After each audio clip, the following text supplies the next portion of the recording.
ஓம் நமச்சிவாய. திருச்சிற்றம்பலம். சிவாய நமக. சிவசிவாய நமக.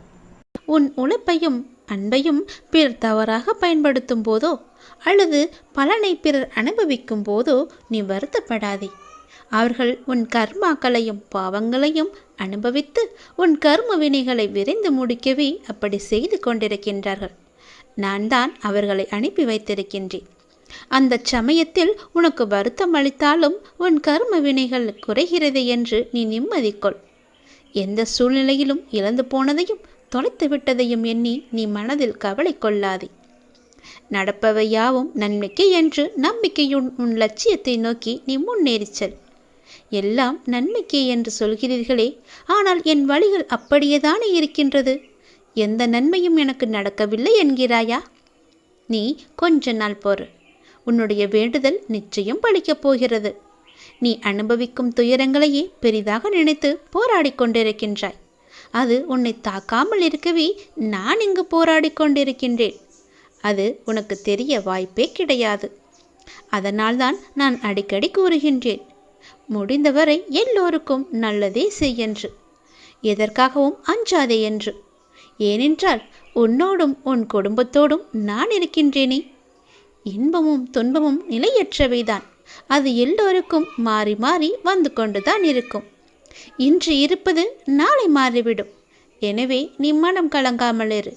இன்றைய துன்பத்தை நினைத்து நாளைய இன்பத்தை நீ தொலைத்து விடாமல் இருக்க வேண்டும். அதற்காகத்தான் சொல்கிறேன்.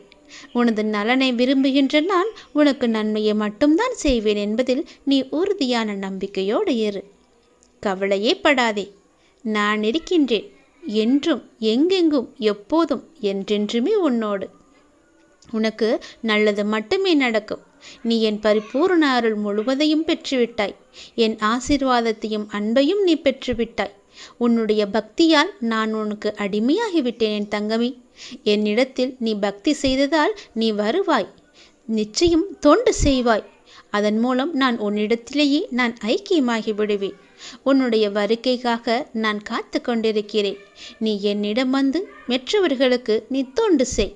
எனக்கு தொண்டு செய்ய வேண்டாம். மற்றவர்களுக்கு நீ தொண்டு செய்தால் நான் உன்னிடத்தில் வந்து உனக்கே நான் அடிமையாகி விடுகிறேன். உன்னிடத்திலே நான் இருந்து உனக்கு வேண்டிய உதவிகளையெல்லாம் நான் செய்கின்றேன். நீயோ மற்றவர்களுக்கு உதவி செய். உனக்கு தேவையானது எதுவோ அதை நானே தருகின்றேன். நீ அள்ளி அள்ளி கொடு. நானும் உனக்கு அள்ளி அள்ளி தருகின்றேன். நான் கொடுப்பதை வைத்து நீ மற்றவர்களுக்கு கொடு. உன் வாழ்க்கையில் பல நல்ல நல்ல மாற்றங்கள், நல்ல நல்ல நிகழ்வுகள், நீ கேட்ட சந்தோஷங்கள், மன மகிழ்ச்சிகள் எல்லாமே உனக்கு கிடைக்கும்.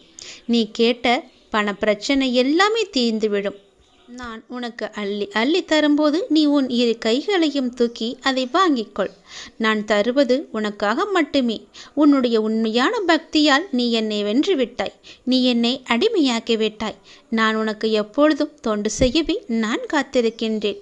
அதுபோல நீயும் தொண்டு செய்து மற்றவர்களின் வாழ்த்துக்களை நீ பெற்றுக்கொள். அதன் மூலம் உன் வாழ்க்கை மிக சிறப்பாகவே மாறும். நான் உன் நல்ல எண்ணத்தில் தான் நான் வைத்திருக்கின்றேன். அதுபோலவே நீயும் செய். உன்னையும் எல்லோரும் போற்றுவார்கள். நன்றாக இருப்பாய் நீ. திருச்செந்தூர் முருகன் நான் உனக்கு அள்ளி அள்ளி கொடுக்கப் போகின்றேன். சந்தோஷமாகவே பெற்றுக்கொள். எல்லோரும் ஓம் சரவண பவ என்ற ஒரு மந்திரத்தை மட்டும் சொல்லி நம்முடைய செயலை தொடங்கினால் நிச்சயம் வெற்றியிலேயே அது முடியும். நாம் கடவுளை வணங்கும் போது நம் கண்களில் இருந்து கண்ணீர் வந்தால் என்ன பொருள் தெரியுமா?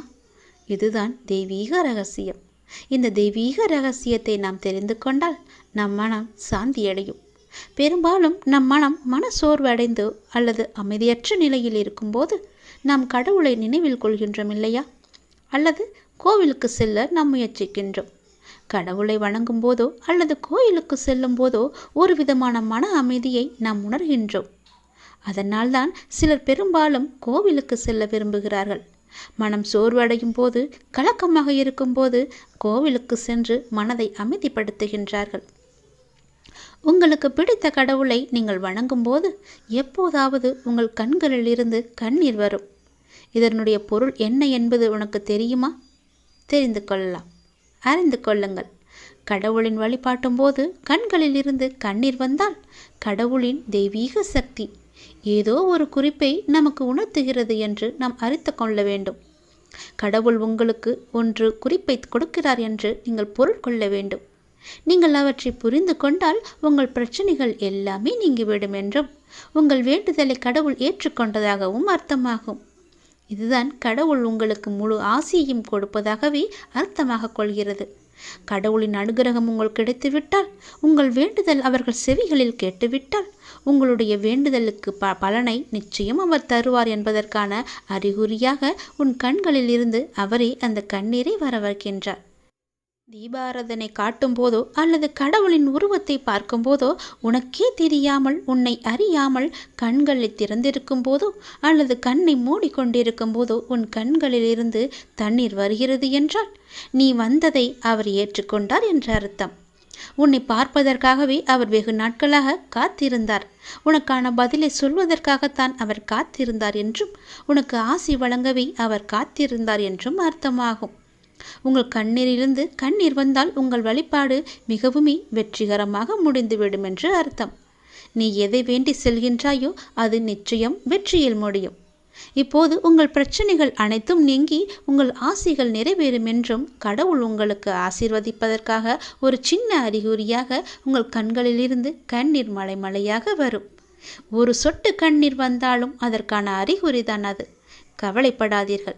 கடவுள் எப்பொழுதும் நம் கூடவே இருப்பதற்கு ஒரு சின்ன எளிய பரிகாரம்.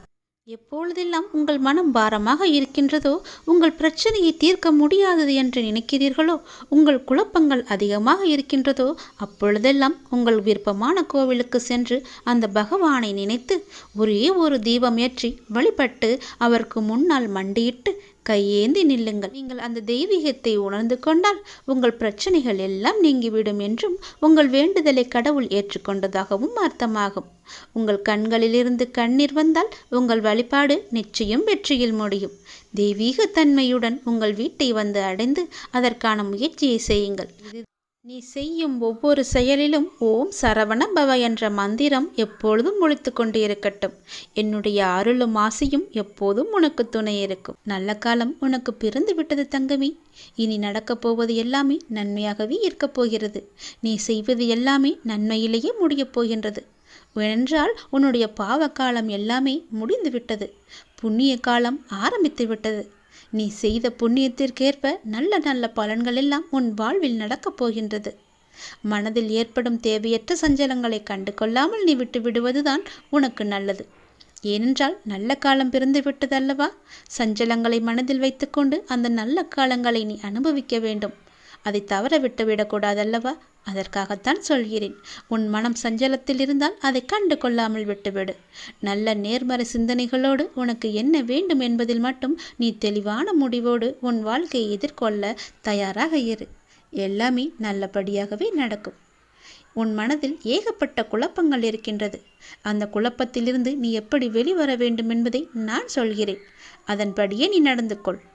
உன்னுடைய எதிர்காலம் மிக சிறப்பாக நல்லபடியாக இருக்க நீ சில முடிவுகளை துணிந்து எடுக்க இருக்கின்றாய்.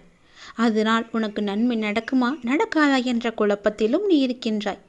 கவலையப்படாதே. நீ எடுத்த முடிவு சரியானது.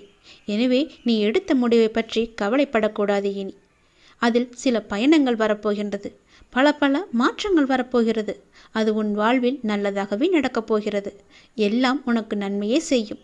அதனால் அதை பற்றி குழப்பாமல், மனதை போட்டு வருத்தி கொள்ளாமல் நீ எப்போதும் என்னுடைய நாமத்தை மட்டும் உச்சரித்து கொண்டே இரு. அது உன்னை எல்லா ஆபத்திலிருந்தும் காத்துவிடும். கலங்காதே. எப்போதெல்லாம் உனக்கு உன் மனதில் பயம் தோன்றுகிறதோ அப்போதெல்லாம் என்னுடைய நாமத்தை நீ சொல்லி வா. மற்றவர்கள் உன்னை பற்றி பேசுவதை நீ கவனத்தில் கொள்ளாதே. மற்றவர்கள் வாயை நம்மால் அடைக்க முடியாது. அதனால் நம் காதை அடைத்து கொள்ளலாம் அல்லவா? நம் காதை அடைத்து கொண்டு அதன்படியே நீ போ. உன் மனதிற்கு என்ன தோன்றுகிறதோ அதன்படியே செய். உன் வாழ்க்கையில் எது சரியானதோ அதை நீ செய்து வா. நான் இருக்கின்றேன் உனக்கு. உனக்கு நல்லது நடக்க நான் அமைத்து தருகிறேன் எல்லாவற்றையும் உனக்கு சாதகமாக. உன்னுடைய மன வருத்தம் மாறும். சில அற்புத நிகழ்வுகள் அடுத்தடுத்து உன் வாழ்வில் நடக்கப் போகின்றது. நான் உன்னை ஒருபோதும் கைவிட மாட்டேன். நீ கேட்டவற்றை உனக்கு நான் கிடைக்கச் செய்வேன். நன்மையும் தீமையும் மாறி மாறி வந்து கொண்டுதான் இருக்கும். இதுதான் எல்லோருக்குமான வாழ்க்கை. என்னை வணங்கும் உனக்கு தீமையின் தாக்கத்தை குறைத்து நன்மைகள் அதிகம் நடக்கும்படியாக முன் வாழ்வை இப்போது நான் நடத்தி கொண்டிருக்கின்றேன். வாழ்வின் நல்ல மாற்றங்கள் நினைத்து பார்த்திராத அற்புதமான மாற்றங்களாக அது நடக்க இருக்கின்றது. அந்த நல்ல மாற்றங்கள் நடந்து நீ மகிழ்ச்சியாக இருக்க வேண்டி என்ன நிகழ்வுகள் நடக்க வேண்டுமோ அதுவே உன் வாழ்வில் நடக்கப் போகிறது. இனி எல்லாமே உன்னுடைய நன்மைக்காக மட்டுமே நடக்கப் போகிறது. நீ எதை தேடி என்னிடம் வந்தாயோ, உன் எதிர்காலம் சிறப்பாக இருக்க வேண்டும் என்று என்னிடம் கண்ணீர் விட்டு அழுதாயோ, அது நல்லபடியாகவே மாற்றி அமைத்து தருகிறேன். உன் எதிர்காலம் மிக சிறப்பாகவே இருக்கப் போகிறது. இப்போது நீ எடுத்திருக்கும் முடிவு உன்னுக்கும் உன் வாழ்க்கைக்கும் உன் குடும்பத்திற்கும் மிக சரியானது. அதன் வழியே நீ போ. உன் வாழ்வில் பல நல்ல மாற்றங்களை நான் அமைத்து தருகிறேன். தைரியமாகவே இரு. உன்னுடைய வாழ்க்கையை புதியதொரு வாழ்க்கையாக மாற்றி அமைத்து நான் உனக்கு தரப்போகின்றேன். புதியதொரு வாழ்க்கையை நீ வாழப்போகின்றாய். உனக்காகவே நான் அதை உருவாக்கியிருக்கின்றேன். அதில் உன்னை வழிநடத்தி செல்பவனும் நானே. தடை ஏதுமில்லை உனக்கு.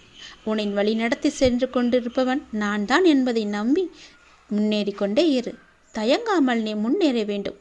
அப்போதுதான் நான் உனக்கான சரியான பாதையை அமைத்து தர முடியும். உன் வாழ்வில் சிக்கலான சவாலான விஷயங்களுக்கு இப்போது நீ விடை காணப் போகின்றாய். நீண்ட நாட்கள் அதற்கு விடை கிடைக்காமல் இருந்தது அல்லவா? இப்போது அதற்கு விடை கிடைக்கப் போகிறது. உனக்கு ஆலோசனை தருவதற்கும் சரியான மனிதர்கள் இல்லாமல் இருக்கின்றாய் அல்லவா? அது இப்பொழுது உனக்கு சரியான நபர்களிடமிருந்து சரியான ஆலோசனை வந்து சவாலான விஷயங்களை எல்லாம் எதிர்கொண்டு அதற்கு விடை கண்டு அதில் நீ வெல்லப் போகின்றாய். தைரியமாக இரு. உனக்கு நான் இருக்கின்றேன். நானே கூட அந்த ரூபத்தில் வரலாம். உனக்கு எல்லா உதவிகளையும் நானே செய்கின்றேன். உன்னை நான் அனுப்பியிருக்கும் நபர் கூட உனக்கு உதவிகள் செய்வதற்காகத்தான் உன்னை நோக்கி வந்து கொண்டிருக்கின்றார். அவரை நீ அலட்சியம் செய்யாதே. அது நானாக கூட இருக்கலாம் அல்லவா? உனக்கு உதவிகள் நிச்சயம் வந்து சேரும். அதுவும் உனக்கு சரியான நேரத்தில் வந்து சேரும். உனக்கான சரியான தீர்வை சரியான நபர்கள் மூலம் உன்னிடம் நான் கொண்டு வந்து சேர்ப்பேன். உனக்கு நல்லது மட்டுமே நடக்கும். உனக்கு நல்ல தீர்வை நான் வழங்குகின்றேன். நீ முகமலரும் நிகழ்வொன்று நடக்கப் போகின்றது. கண்ணீர்தான் வற்றி விட்டதே, அழுது அழுது என்று கவலையோடு இருந்தையல்லவா? இனி புன்னகை மலையில் நீ நனையப் போகின்றாய். நீ அழுவது இந்த வாழ்க்கையில் சாத்தியம் என்றால் நீ மகிழ்ச்சியாக இருக்கப் போவதும் சாத்தியமே. இதுவும் சத்தியமே. நான் இருக்கிறேன். நீ பயமின்றி இரு. நான் உன்னை பலமுறை என் ஆலயத்திற்கு வா, ஒரே ஒரு முறை வந்து என்னை பார்த்துவிட்டு போயென்று பலமுறை நான் உன்னிடம் கூறிவிட்டேன். நீயோ வருவதற்கான ஏற்பாடுகளை எல்லாம் செய்தாய். ஏதோ ஒரு வகையில் அது தடுத்து கொண்டே போனதல்லவா? இனி அது நடக்காது. இந்த வருடம் நீ என்னை வந்து கண்டிப்பாகவே பார்க்கப் போகின்றாய். என்னை தரிசித்து விட வேண்டும் என்ற உன் தீராத ஆசை நிறைவேறப் போகிறது. நிச்சயம் அது நிறைவேறும். நீ என்னிடம் பிரார்த்தித்தபடியே நான் உனக்கு விரைவாகவே தரிசனம் தரப்போகிறேன். நீயே என்னை வந்து கண் குளிர பார்க்கப் போகின்றாய். நின்று நிதானமாக பார்த்து கண்ணீர் விட்டு கதறப் போகின்றாய். நான் உன்னை பார்த்து விட்டேன் அப்பா என்ற மகிழ்ச்சியில் நீ துள்ளி குதிக்கப் போகின்றாய். நல்லவர்கள் கஷ்டப்படுவார்கள், கெட்டவர்கள் சந்தோஷமாக இருக்கிறார்கள் என்று நீ வருத்தாதே. எல்லாம் கர்ம வினையே காரணம். உன் கர்மாக்கள் எல்லாம் முடிந்து விட்டன. அதனால்தான் இந்த வருடம் நீ என்னை காண வரப்போகின்றாய். கர்மாவை இத்தனை நாட்கள் உன்னை வரவிடாமல் தடுத்து நிறுத்தியது. அதனால் எல்லா கர்மாக்களையும் சென்ற வருடத்தோடு நான் உனக்கு முடித்து விட்டேன். இனி உன் வாழ்வில் நல்லது மட்டுமே நடக்கப் போகின்றது. அதற்கான சிறந்த அறிகுறியாக நீ என்னை வந்து தரிசிக்கப் போகிறாய். நான் உனக்கு ஆசிகள் வழங்கப் போகிறேன். என் அன்பும் ஆசியும் ஆசீர்வாதம் எப்பொழுதுமே உனக்கு இருக்கப் போகிறது. நிலையான வருமானத்தை நான் உனக்கு தரப்போகின்றேன். தகுந்த வெகுமதிகளை நான் உனக்கு அள்ளி அள்ளி தரப்போகின்றேன். எல்லாவற்றிற்கும் காலம் வரும்போது அந்த கடவுள் உனக்கு பதில் சொல்வார் என்று சொன்னேன் அல்லவா? அது இதுதான். உன்னுடைய வாழ்வில் ஒரு அதிசயம் நடக்கப் போகின்றது. 2 மாதத்திற்கு பிறகு உன் வாழ்க்கை அடியோடு மாறப்போகிறது. பாய்ந்து வரும் யோகத்திற்கு மிக அதிக சக்தி உண்டு. அதை நீ ஆள்வதற்கு தயாராக இரு. நீ எதை பார்த்ததை விட பல மடங்கு நன்மை உனக்கு அதில் கிடைக்கப் போகின்றது. ஒரு சிலருக்கு இந்த யோகம் கிடைக்காமல் கூட போகலாம். ஆனால் இன்று அது உனக்கு கிடைத்திருக்கிறது. அது கிடைக்காமல் போன அவர்களுக்கும் இன்னும் நேரம் வரவில்லை என்று அர்த்தம். ஆனால் அவர்களுக்கும் ஒரு நாள் நிச்சயமாக இந்த யோகம் வரும். இப்போது அந்த யோகம் உனக்கு கிடைத்திருக்கிறது. நிம்மதியாகவே நீ இருக்கப் போகின்றாய். நல்லது உன் வாழ்வில் நடக்கப் போகின்றது. உன் அப்பன் நான் சொல்கிறேன். நீ இழந்தது எதுவென்று எனக்கு தெரியும். அது உனக்கு எவ்வளவு முக்கியம் என்றும் எனக்கு தெரியும். அது எவ்வளவு பெரியது என்றும் எனக்கும் தெரியும். நீ கவலைப்படாதே. இனி இழப்பதற்கு ஒன்றும் இல்லை என்று வரும்போது நீ புரிந்து கொள், இனி பெறுவதற்கு நிறையவே இருக்கிறது என்று. இதுவரை நீ இழந்தாய், இனிதான் அனைத்தையும் நீ பெறப்போகின்றாய். அதன் ஆரம்பமாகத்தான் என்னுடைய அன்பை நீ இன்று பெற்றுவிட்டாய். இனி எல்லாமே நீ பெறப்போகின்றாய். ஏற்கனவே நீ இழந்து விட்டதால் இந்த முறை எப்படி இழக்கக்கூடாது என்பதை புரிந்து பத்திரமாக வைத்து கொள்ளப் போகின்றாய். ஏனென்றால் இனி உன் வாழ்வில் பெரிதாகவே நீ பெறப்போகின்றாய். இந்த சிறிய இழப்பின் மூலம் அந்த அனுபவத்தை கொண்டு இனி நீ பெறப்போவதை பத்திரமாகவே வைத்து கொள்ளப் போகின்றாய். இனி உன்னிடத்திலிருந்து எதுவும் எடுத்து கொள்ளப்படாது. பயப்படாதே, கலங்காதே, குழப்பத்தை ஏற்படுத்தி கொள்ளாதே. உன் மனதை நீ எப்பொழுதும் அமைதியாக வைத்துக்கொள். உன்னை காப்பாற்ற நான் பல ரூபங்களில் வருவேன், வந்தும் இருக்கின்றேன். நான் உன் அருகே இருக்கும் நேரம் உன் துன்பங்கள் எல்லாம் காற்றில் பறந்து போகின்றது. அப்போது நான் அருகே இருப்பதை நீ உணராமல் உன்னை காப்பாற்ற நான் தரும் வாய்ப்புகளை அலட்சியமாக விட்டு விடுகிறாய். அதனால்தான் இவ்வளவு சிக்கல்களை நீ மாட்டிக்கொண்டிருக்கின்றாய். அதற்கு பிறகு துன்பம் மீண்டும் வரும்போது என்னிடம் வந்து முறையிட்டு அழுகின்றாய். ஆனால் உன் சக்தி என்ன தெரியுமா? நீ எவ்வளவு பெரிய பள்ளத்தில் வீழ்ந்தாலும் மற்றவரை விட வேகமாக எழுந்து மேலே வரக்கூடிய ஆற்றல் கொண்டுள்ளாய். தோல்விகள் உன்னிடம் தோற்று ஓடப் போகின்றது. நான் உன்னை கடைசி வரை காப்பாற்றப் போகின்றேன். என் பிரியமான பிள்ளைக்கு நான் எல்லாவற்றையுமே தரப்போகின்றேன். என் பிள்ளையை காப்பாற்றுவது உன் அப்பாவின் வேலை அல்லவா? நான் காப்பாற்றுகிறேன். நீ பயப்படாதே, எதை பற்றியும் நீ சிந்திக்காதே. பல நேரங்களில் பல ரூபங்களில் நான் உனக்கு ஆறுதலாக வந்து பேசுவது அவ்வப்பொழுது உன் கண்ணீர் துடைக்க மட்டுமல்ல, நான் உன்னோடு இருக்கிறேன் என்ற உண்மையை உனக்கு உணர வைக்கத்தான். மனம் தளர்ந்து போகாமல் வாழ்வின் அடுத்த கட்டம் என்னவென்று பார்த்து அதை நீங்கி பயணிக்க செய். அடுத்த கட்டத்திற்கு நீ சென்று விடு. அதை நான் நகர்த்தி காமிக்கின்றேன். அதை புரிந்து வாழ்வின் அடுத்த கட்டத்திற்கு என்ன எல்லாம் செய்ய வேண்டுமோ அந்த சிந்தனையில் நீ ஈடுபடுத்திக் கொள் உன்னை. அங்கேயே இருந்து கண்ணீர் சிந்தாதே. போனது எல்லாம் போகட்டும். போனது திரும்பி வரவா போகிறது? அதை பல வடிவங்களில் நான் உனக்கு திருப்பி தருகிறேன். வேறொரு ரூபத்தில் அது உன்னை வந்து சேரும்படி நான் அமைத்து காமிக்கின்றேன். நீ முயன்று பார். உன்னால் முடியும். நிச்சயம் உன்னால் மட்டுமே முடியும். உனக்கு நான் துணை இருப்பேன்.